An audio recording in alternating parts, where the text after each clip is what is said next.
बचपन से एक सवाल था, माइक्रोफोन आखिर काम कैसे करता है? आज जाकर समझ आया।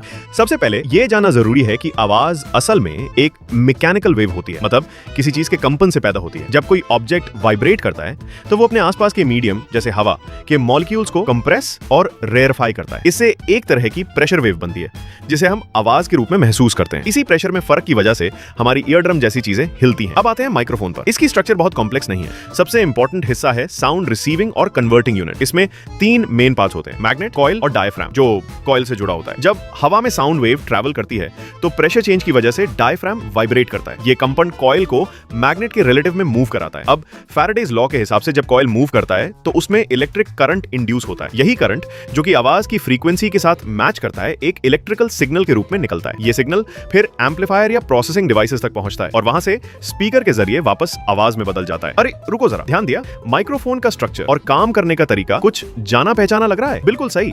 यही तो हमने पहले स्पीकर के बारे में भी समझा था। बस फर्क इतना है, स्पीकर इलेक्ट्रिकल सिग्नल को साउंड में बदलता है और माइक्रोफोन साउंड को इलेक्ट्रिकल सिग्नल में। तो क्या स्पीकर को उल्टा चलाकर माइक्रोफोन की तरह यूज किया जा सकता है? जवाब है हाँ, बिल्कुल। लेकिन चूंकि दोनों का डिजाइन अलग पर्पस के लिए किया गया है, इसलिए स्पीकर को माइक की तरह यूज करने पर क्वालिटी उतनी अच्छी नहीं मिलती जितनी एक प्रॉपर माइक से आती है। यकीन नहीं हो रहा तो अपने ईयरफोन्स को माइक पोर्ट में लगाकर देखो और जो रिजल्ट मिले वो कमेंट्स में बताओ। Thanks for watching.